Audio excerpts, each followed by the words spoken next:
I learned that my shit is always good and positive, but your shit, his shit, her shit, always bad. Like, I can't deal with her shit. I have to put up with his shit. Clean up your shit.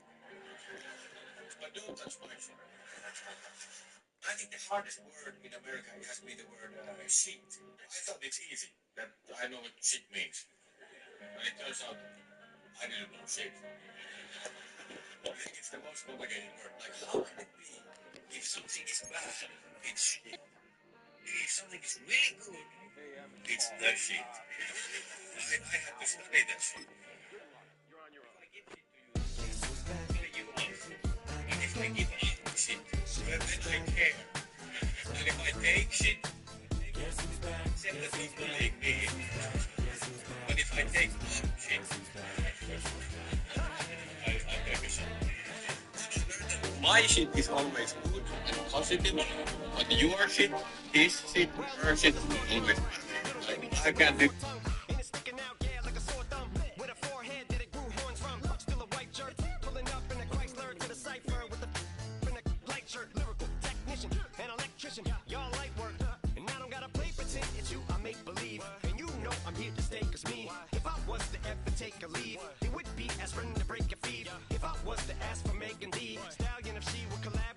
Guys that engage in actions, okay, if those actions are declared disruptive to the regular order of business, they will be considered terrorists by the state.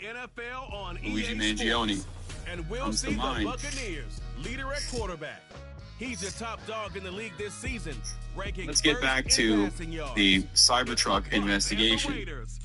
One that also is confusing. We turn now to the investigation into the New Year's Day Cybertruck blast outside the Trump Hotel in Las Vegas. This morning, we're hearing from the ex-girlfriend of the Green Beret identified as the driver. Mola Lenghi joins us with that story. Good morning, Mola. Good morning, Rebecca. Yes, authorities investigate that Cybertruck explosion in Las Vegas. This morning, we're hearing from someone who was in contact with Matthew Livelsberger through his final days. I failed him. We all failed him. The ex-girlfriend of Matthew Livelsberger, the man who carried out the Las Vegas blast in front of the Trump Hotel, opened up about their final messages. Alicia Ayres hadn't heard from her ex-boyfriend, Livelsberger, a decorated U.S. Army Special Forces soldier, in over 2 years, when she says he started texting her on December 27th out of the blue, asking how she was. He was just checking up on me. What began as casual messages quickly became the last words she would ever exchange with him. The Master Sergeant served in the U.S. Army for almost 20 years. He was even featured on the hit channel series Ultimate Soldier Challenge in 2013. We're going to go full out, just like we've done the entire challenge. In 2018, when Eric and Livelsberger were dating. In the interest of fairness, I will say that History Channel episode that we watched here and investigated thoroughly on the Hasanami broadcast was absolutely cooked. They cooked the books on that one. They really firmly placed their thumb on that scale. Okay? I just want everybody to understand that History Channel episode it's ridiculous. It's rigged. He started to open up into the struggles he was facing. At one point, texting me, I had been spiraling down the last week or so.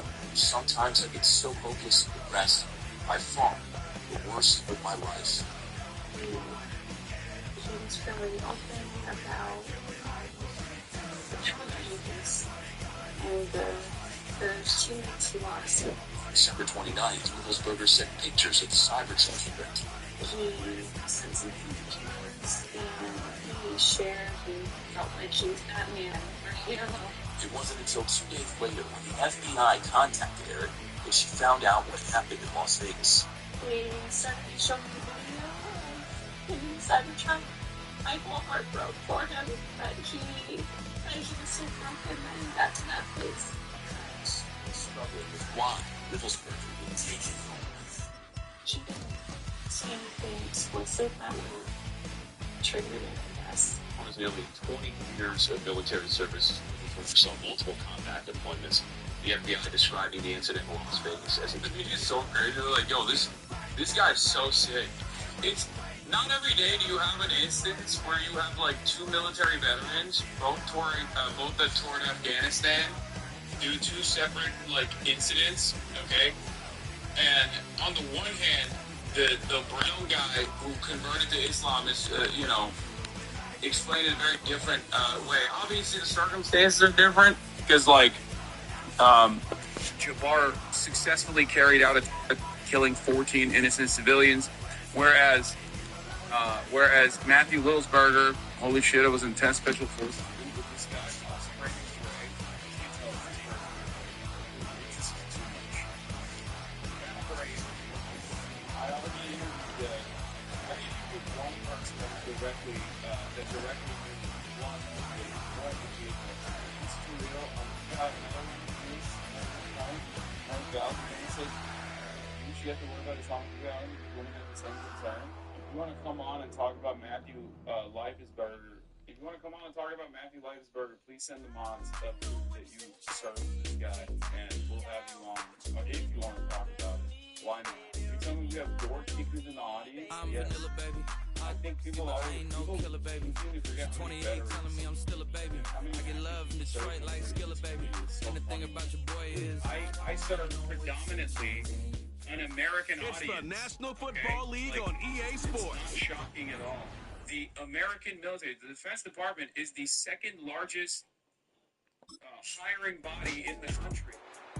I explained this. Here now are the Buccaneers. Frequency to people. I'm still shocked by this. It's no different than having someone in the job like, yeah, I work for Walmart. Let's go now. I work for Amazon. Walmart is the largest. They go play action on first. The second largest is grabbed by Chris Godwin. And he'll get taken down after advancing this to the 37. Now here's a look at his production from last week and the part he played in his offense's victory. 2nd and 3 now. From the 37. Escapes the pocket. That's to his back. Here's Rachaad White. He's descended upon quickly and dropped after it looks like a yard gain. Stopped by the unmistakable Max Crosby. Thank you. Canadian Prime Minister Justin. We're not going to get to the Canada stuff yet. Hold on. There's more I wanted to talk about. Looking to throw on 3rd and 2. Very different. That's caught for the first. That chunk with a nice 21 yards. And that's good enough for a Tampa first down.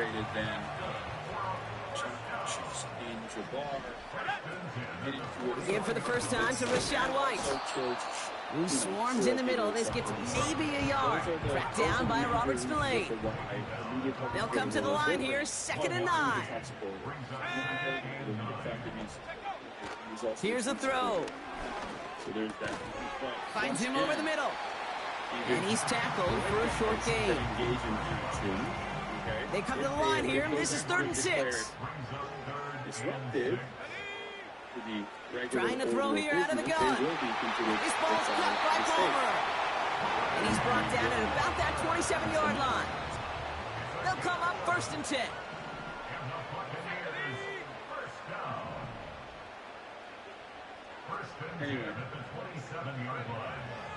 Throwing from the gun.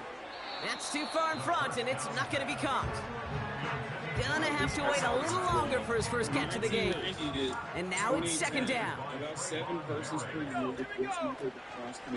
The give now to White. He's forward, gets a couple of yards. Nate Hobbs in on that stop. A less than ideal 3rd and 8 here. I don't think it's that. I don't think that is the case.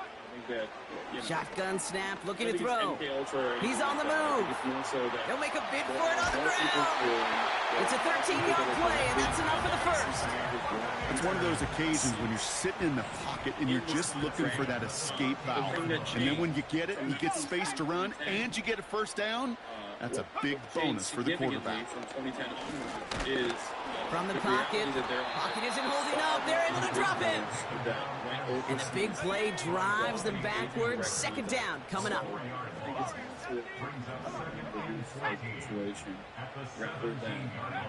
Another try following the sack. He threw me off. Oh, someone stepped in. It's intercepted.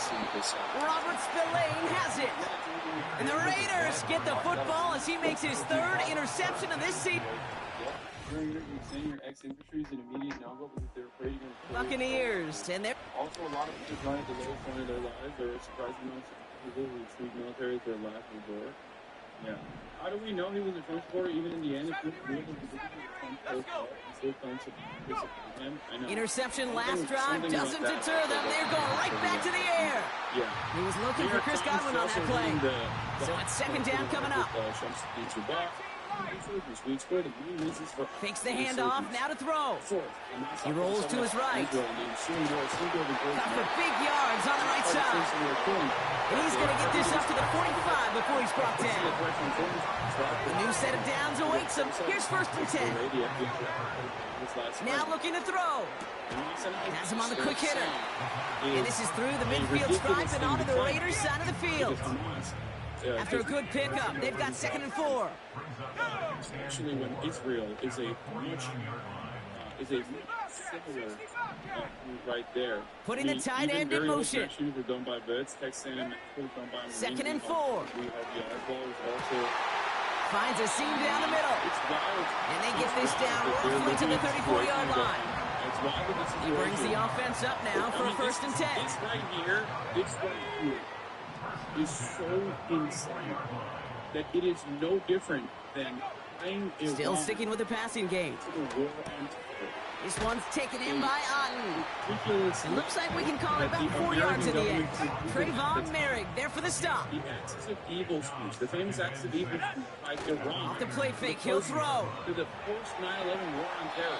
And right away, he just throws that one to another neighborhood. I think we're all a little confused at that, and we do have a flag for grounding now. Iranian intelligence in their war on terror.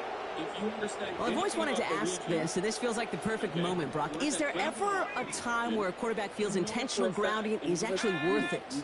No. I don't think so. Not for your team, not for your play call, not for your coach, not for the game situation. There really isn't a time you've got. I'm not exactly fond